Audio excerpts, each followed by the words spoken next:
오늘도 행복하세요. 오자유세상의 유현상 목사입니다. 오늘은 히브리서 12장 1절로 8절에 있는 말씀을 중심으로 해서 유일하신 사랑의 아버지 하나님이라고 하는 제목으로 잠시 말씀을 나누고자 합니다.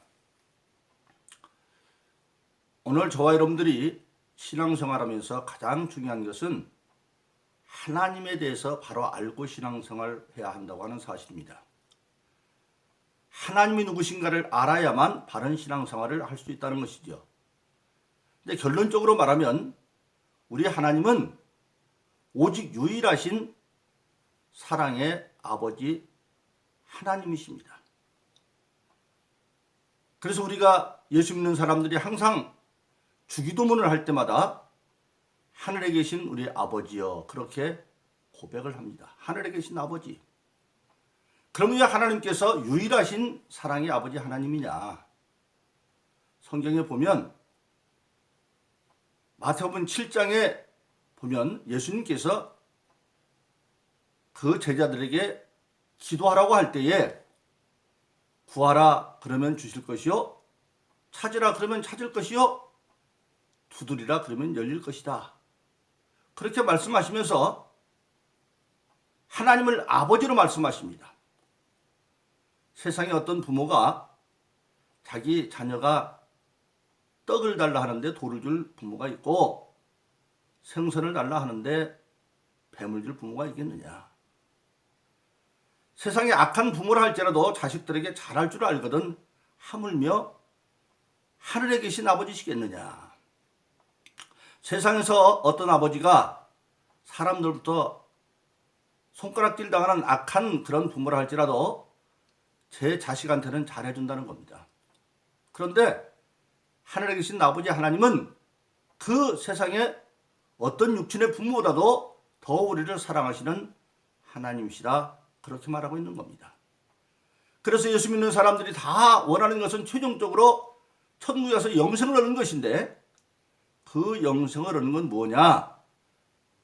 요한복음 17장 3절에 보면 영생은 유일하신 참 하나님과 그가 보내신 예수 그리스도를 아는 것이다. 하나님과 예수 그리스도를 아는 것이 바로 영생이다. 그건 우리에게 중요한 것은 더욱더 하나님에 대해서 바로 알지 않으면 안 되는 것입니다. 근데 그 하나님은 결론적으로 말하면 유일하신 사랑의 아버지시다. 그 사랑의 아버지가 우리 모든 사람들에게 첫 번째 주기를 원하는 것이 영생입니다. 영생을 얻는 길이 어떤 것이냐? 요한복음 3장 16절에 하나님이 세상을 이처럼 사랑하사 독생자를 주셨으니 이를 저를 믿는 자마다 멸망치 않고 영생을 얻게 하려 하심이라. 즉 죄로 말미암아 영원한 멸망, 영원한 지옥에서 죽지도 못하고 고통 가운데 살아야 하는 모든 인간들을 구원해서 예수를 믿음으로 영생 이르게 하는 것이 하나님의 첫 번째 사랑의 목적입니다.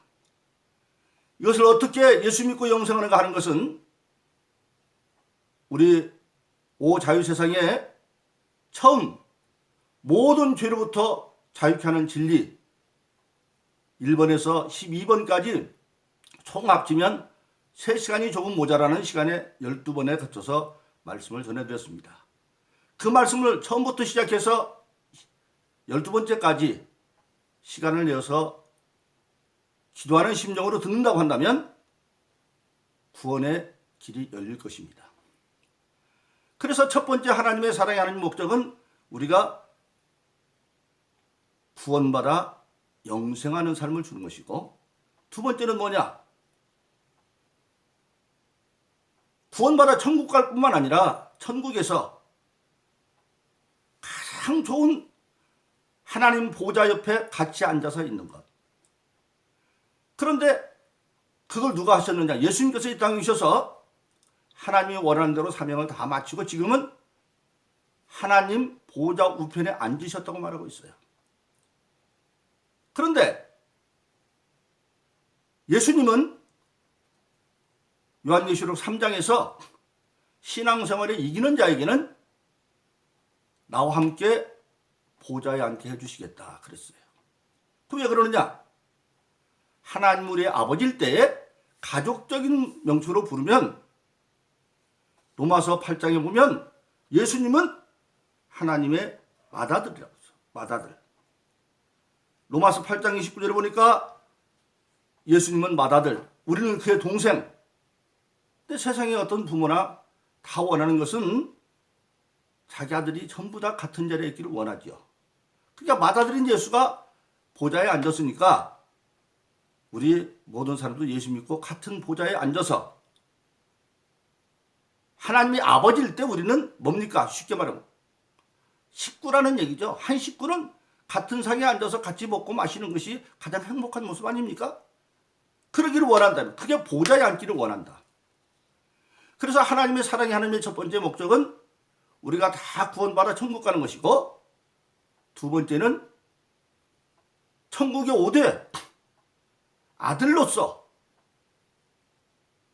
맏아들인 예수님과 함께 보좌에 같이 앉아 있는 그런 상 받는 자 되기를 원하는 것입니다. 그런데 구원받는 것은 오직 예수를 믿음으로 구원을 받지만 상 받는 것은 믿음만 가지고 되는 게 아닙니다. 사명을 잘 감당해야 돼요. 그래서 예수님께서 마태복음 16장 27절에서는 인자가 아버지의 영광으로 올 때에 뭐라고 말씀하셨습니까? 그 천사와 함께 올 테니 각 사람에게 그 행한 대로 갚아주실 것이다. 행해야 돼요. 하나님 원하는 대로. 또 고린도서 3장 8절은 각자 자기 행한 대로 자기 상을 받았어. 각자입니다. 각자. 마태복음 16장에서 각각 자기 행한 대로 개인의 상은 남이 대신해 줘서 상 받을 수 없다는 겁니다. 그리고 요한계시록 22장 12절에는 내가 속히 오는데 내게 나눠줄 상이 많이 있지만 각자 행한 대로 그 상을 나눠줄 것이다. 그렇게 말씀하고 있습니다. 바로 그렇습니다. 사랑하시는 여러분, 우리는 구원받은 자로 끝나는 것이 아니라 구원받은 자로서 우리 각자에게 맡겨진 자기 일이 있습니다. 교회 안에서 봉사할 일도 있고 가정에서 봉사할 일도 있고 회사에서도 할 일이 있고 그것들을 잘 감당을 해서 우리는 구원받은 자로 끝나는 것이 아니라 천국에 가서도 사명을 잘 감당하여 예수님과 함께 보좌에 있는 여러분 되기를 예수 이름으로 축원합니다. 그런데 그 상급받는 일은 어떻게 해야만 하느냐? 근본적으로 그것이 바로 오늘 본문 히브리서 12장 1절로 8절에 보면 다른 게 없습니다. 예수님을 바라보고 신앙에 열심히 달려가는 길이다. 경주하는 길이다. 예수님이 이미 보좌에 앉아 계신데 어떻게 해야 보좌에 앉는지 이미 이 세상에 인간으로 오셔서 다 보여주었어요. 그 예수님을 바라보고 우리도 달려가라, 그렇게 성경은 말씀하고 있는 것입니다. 그래서 모든 예수 믿는 사람들이 정말 예수님과 함께 보좌에 앉으려면 어떻게 해야 되느냐?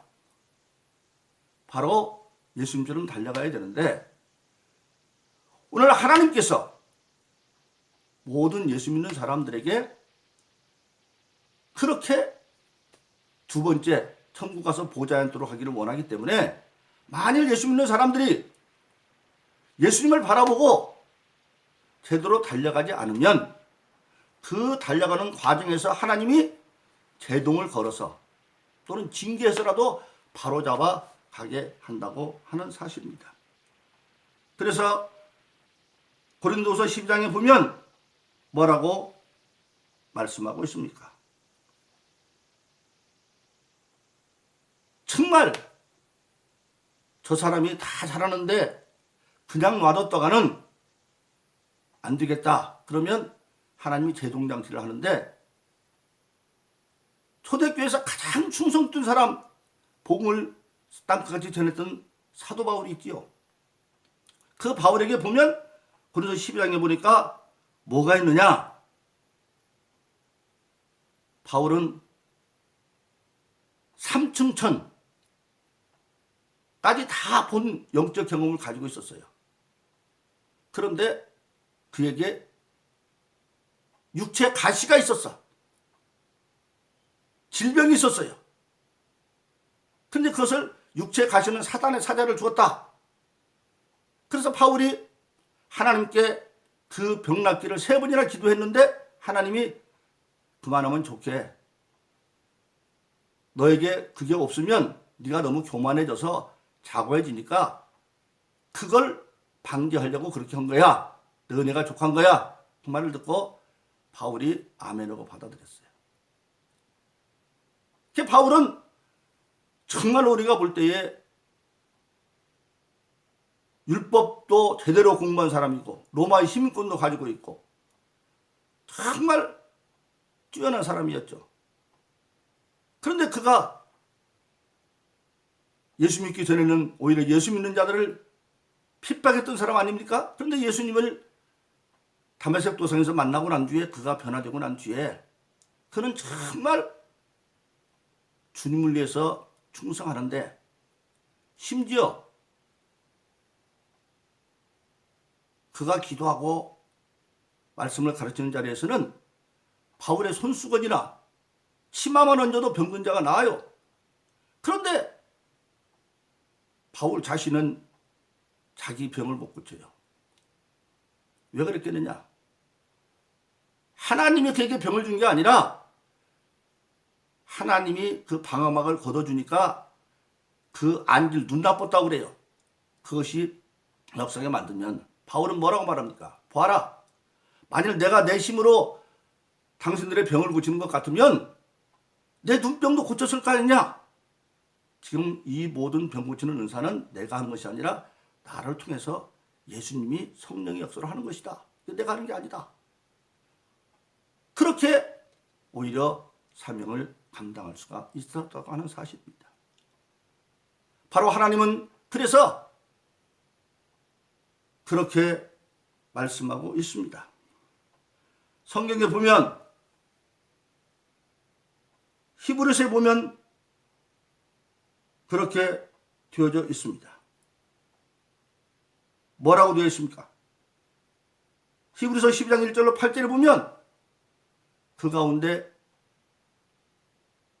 예수님을 바라보고 제대로 달려가지 않으면 천국에 가서 보좌에 앉을 수 없으니까 그때 하나님이 그들에게 부모가 잘못하면 자식들을 부르다 꾸지람도 하고 채찍으로 때리고 징계를 하듯이 한다는 겁니다. 그러면서 히브리서 12장 8절은 징계받지 않는 아들은 사생하다 그렇게 말씀하고 있습니다. 그러니까 신앙생활하면서도 하나님은 구원받은 자녀들이 천국 가서 주님과 함께 맏아들과 함께 맏아들 예수와 함께 보좌에 같이 앉게 하기 위해서 잘못 가면 꾸중도 하고 채찍질도 하고 징계를 내리면서 징계받지 않은 아들은 사생하다 그렇게 말하고 있어요. 참 아들이기 때문에 징계한다는 겁니다. 사랑하시는 분 바로 그렇습니다. 바울이 질병에 있던 것도 하나님의 병을 준 게 아니라 그 부분만큼은 교만해질까 봐서 바울이 깨닫지 못하게 하고 딱 걷어버리니까 육체의 가시가 바로 사단의 사자가 있어서 그가 연약할 때 더 강할 수 있도록 은혜를 베풀어 주신 것입니다. 제가 목교 사역을 감당하면서 처음에는 이해가 못했던 부분들이 있었어요. 서울에는 어떤 큰 교회가 있었는데 제가 집회했던 교회입니다. 그 교회를 크게 다시 신축하면서 그 교회 재정장로님이 서울에 집이 7채가 있는데 한 채를 팔아서 드렸어요. 근데 그 재정장로님에게는 아들이 없고 딸만 있었는데 근데 사실은 그 교회를 짓기 앞서서 특별 부흥회를 했는데 건축을 위한 그때 재정장로님이 은혜를 받는 가운데에 성령의 감동을 받아서 내가 하나님께 집 2채를 받아들여야 되겠다 그렇게 선언을 했어요. 하나님 앞에 선언했어요. 목사님한테 한 것도 아니고. 그런데 나중에 자기가 재정장로니까 다 보니까 집 반 채 온 사람도 없어요. 아이고 내가 너무 과했나 보다. 그래서 그냥 한 채만 해드리고도 교회에서 아주 모범된 장로로 인정을 받았어요. 그런데 제가 부모를 갖다 금요일날 왔더니 그 교회에 부목사님이 저를 찾아왔어요. 목사님 어디 좀 가시지요? 그래서 따라갔어요. 가니까 서울에는 신사동이 두 군데 있죠. 강남도 있고 저 강북에도 있고. 가는 쪽으로 신사동에 가면서 하는 얘기예요. 자기 교회 그 재정장로님이 식도암에 걸려서 물도 못 넘기는데 지금 목사님 모시고 와서 간다고. 그래서 저희 집사람이랑 같이 이제 갔습니다. 갔는데 종종 그런 일이 있어요. 사도행전 5장에 보면 초대교회 때 은혜 받은 사람들은 은혜를 받고 나니까 사람 보는 눈이 바뀌었어요. 특히 부자들이 변화됐어요. 옛날에는 가난한 자들이 정말 부담스러운데 예수 믿고 나니까 가난한 자들도 다 자기 형제인 걸 알아서 부자들이 땅을 팔고 막 그렇게 해서 그 가난한 사람을 교회에서 공개했어요.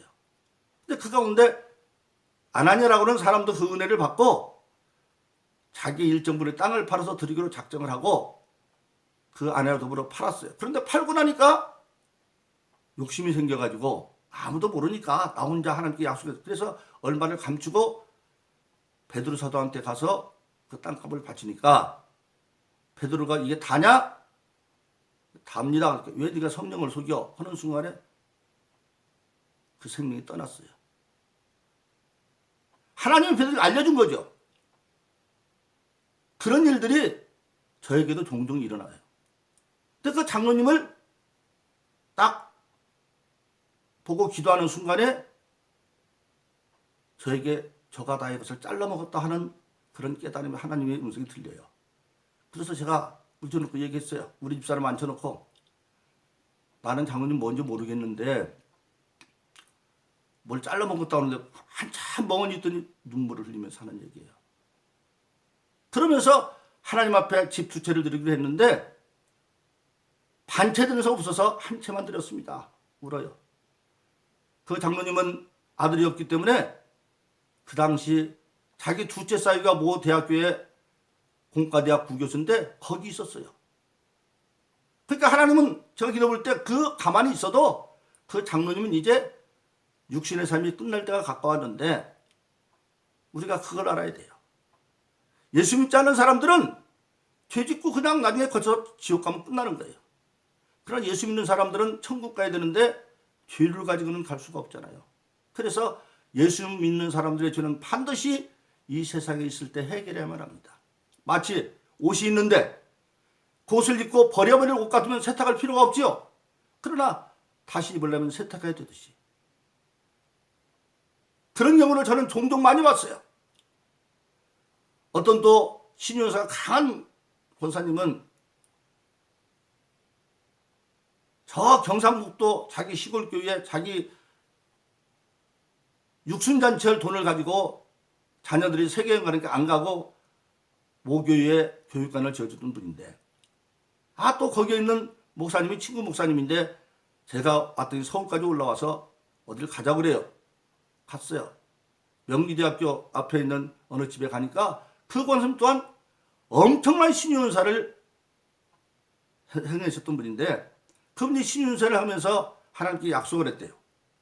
내가 이 신유은사를 통해서 은혜 받는 사람들이 헌금하면 그건 반드시 다 개척하는 분들에게만 줄 거고 개척하는 분들도 내 사심이 안 들어가고 알든 모르든 와서 개척 자금을 지원해달라고 하면 우선 객관적으로 흠이 없는 그런 교역자면 순서대로 정한 대로 주겠다 그랬는데 그게 이제 막 소문이 나니까 아는 분들이 찾아와서 권사님 나부터 해주시 그러면 그걸 순서를 바꾸기도 하고 또 둘을 나눠주기도 하고 자기가 쓰진 않았지만 그런데 그분 또한 마지막에 그 지경이 되어 있더라 이 말이에요.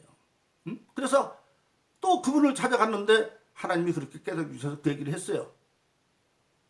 왜 하나님의 약속을 막 깨고 맘대로 했다는데 그러니까 또 울어요.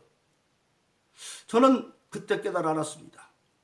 그 장로님이나 권사님이나 천국 가야 될 텐데 땅에서 잘못한 모든 죄들을 해결하기 위해서 얼마니면 돌아가셔야 되는데 그 책임을 물어서 하나님이 그의 보호막을 걷어주니까 바울에게 육체의 가시가 있듯이 그렇게 고난받아가는 거예요. 근데 여러분 그 장로님한테는 그래서 감사하고 잘 견디고 하나님이 부르시면 가세요. 그러고 왔는데 그날이 토요일 날이었어요. 저는 토요일 날마다 서울대학교 모 교수가 저한테 강권적으로 성경을 가르쳐준다고 그래서 상하 아파트가 있는 서울의 상하 아파트 청담동 상하 아파트에서 정해진 시간에 일주일에 90분 이상씩 성경을 가르쳤어요. 지금 신사동에서 그 당시는 차가 없으니까 택시를 타고 막 와서 남부순환도로 옆에 왔는데 신림동 좀 오니까 내리니까 그 장로님의 여동생이 권사님인데 저를 막 끌고 자기 집에 데리고 가요. 바쁜데 우리가 잠깐만요. 가보니까 어떤 젊은이가 이불을 둘러쓰고 있는데 완전히 미쳤어요. 제가 보니까 시간이 없어요. 그래서 그럴 때 제가 하는 긴급 설교가 있어요. 그냥 머리에다 손을 얹고 사도신경 설교를 합니다. 그래 놓고 제 방식대로 속죄기도를 드리고 병을 쫓고 저는 불이 나게 이제 우리 집사람과 더불어서 택시를 타고 남부순환로에서 상하 아파트로 갔어요. 그리고 몇 달이 흘렀어요. 저에게 어떤 여자분이 전화가 왔는데 혹시 선교비를 줄 수 있는 은행 통장번호 좀 가르쳐달라고 그래요. 그래서 내가 아니 누구신데 저한테 선교비를 보내시려고 그럽니까? 그랬더니 그냥 보내드릴게 번호를 좀 가르쳐달라고 그래요. 그래서 제가 아니 알아야 제가 받지요. 모르는 걸 어떻게 받습니까? 그랬더니 자기 마음이 편하려고 그런대요. 그래서 그러면 더욱더 못 받겠네요. 제가 부족하지만 저를 만난 사람들의 마음을 편안하게 하려고 목표하는데 아니 불편함을 주는 분한테 내가 뭘 받겠느냐고 그랬더니 그때 얘기하는 거예요. 몇 달 전에 그 장로님 동생 권사 알죠? 그때 내 아들이 그러고 나왔습니다. 내 아들은 외아들이었는데 ROTC 장교로 갔다 와가지고 정신병이 걸려가지고 그렇게 하고 있었는데 2년인가를 그랬대요. 근데 그날 딱 났고 그래서 자기 아버지가 그 FRP라고 하는 어선을 만드는 회사의 사장인데 나가서 기획실장이 되어 있는데도 알고 보니까 저한테 그날 바빠서 차비조차도 주지 않아서 내 마음이 자꾸 걸려서 전화를 드렸다고. 그래요? 그래서 부자번호를 가르쳐줬어요. 보세요. 그 장로님은 하나님의 징계가 임하는 순간도 있었지만 그 조카는 병에서 놓여나서 바르게 되는 거예요. 이게 바로 뭡니까? 사랑의 하나님이에요. 그러니까 보좌에 앉게 하기 위해서 바울 사도에게 육체의 가시 사단의 사자가 머물러 계서 그를 자고하지 않게 하고 교만하지 않게 하고 그리고 두 분 한 장로님이나 신효선 그 권사님은 천국에 가셔야 되기 때문에 죄의 문제를 해결하기 위해서 얼마나 육신 삶을 떠나도 불구하고 그런 마지막 죄값을 치르게 하기 위해서 방어막을 걷어주니까 악한 병이 들어가서 잠시 동안 그를 괴롭히는 것을 우리가 알게 되었습니다. 바로 그렇습니다. 여러분 오늘 우리가 하나님은 우리의 사랑하신 하나님인데 알고 보면 그런 하나님이에요. 그래서 성경은 우리가 하나님을 알 때 제대로 알아야 된다. 요한일서 2장 12절로 14절에 보면 이렇게 되어 있습니다. 성경을 쓴 목적은 뭐냐? 자녀들아 내가 이것을 쓴 것은 너희가 죄로부터 사함받았다 하며 죄로부터 사함받았다 하는 것은 너희가 하나님을 아버지로 알았다. 자녀의 믿음이 있어요. 그건 아버지가 하나님의 아버지인 걸 알게 하는 자녀 때까지 믿음. 이스라엘은 한 7살 때까지를 자녀라고 말합니다. 그 다음에 보면 청년들아 내가 이것을 기록한 것은 하나님의 말씀이 너희를 크심에 악한 자를 이겼습니다. 신앙이 자라서 이제는 병도 고치고 하는 청년의 믿음, 말씀이 역사로 나타나는, 그러나 청년 때도 아직 아버지가 부모가 안 되었기 때문에 그 사랑이 부족해요. 자기 마음에 들면 열심히 하는데 안 들면 안 되는 사람, 아직 청년을 못 벗어난 거죠. 그런데 아비들아, 내가 이것을 기록하는 것은 너가 태초에 계신 일을 알았다. 바로 우리 신앙에는 그게 중요합니다. 아비의 믿음, 아버지가 되었을 때 드디어 하나님에 대해서 다 이해가 되어져서 하나님의 마음을 이해할 수가 있다 이거예요. 아비의 믿음. 그러면 태초 천지창조 이전에 아버지의 마음을 알 수가 있다. 그 사랑의 아버지, 하나님은 우리의 유일하신 아버지십니다. 세상의 육신의 부모도 우리를 더 사랑하십니다. 하나님은 그래서 첫째는 모든 사람들이 예수 믿고 구원받기를 원하고, 두 번째는 바로 구원만 받는 것이 아니라 받아들인 예수님과 함께 보좌에 같이 앉기를 원하기 때문에 오늘 하나님은 때로 아들이기 때문에 꾸지람도 하고 채찍도 때리고 징계하기도 하고 또 마지막 하늘나라에서 죄 없이 죄 이시는 못 가니까 마지막 징계를 해서라도 천국 가게 만드는 것이 하나님 아버지의 사랑이십니다. 사랑하신 여러분, 우리는 그 아버지 하나님, 유일하신 아버지 하나님, 그 사랑을 마음에 새겨서 우리가 구원받은 은혜에 감사할 뿐만 아니라 나를 천국 부자에 앉히기 원하는 그 아버지의 심정을 알아서 우리는 성령의 은혜를 받아서 내게 맡긴 사명을 잘 감당해서 빌립보서 4장 13절에 말한 것처럼 능력 주시는 내가 모든 걸 할 수 있다는 그 말씀을 이름으로 우리는 하나님의 사랑을 이 땅에서 이루어가는 저 여러분 되기를 예수 이름으로 축원합니다. 오 자유세상의 유현상 목사였습니다. 오늘 또 행복하세요. 감사합니다.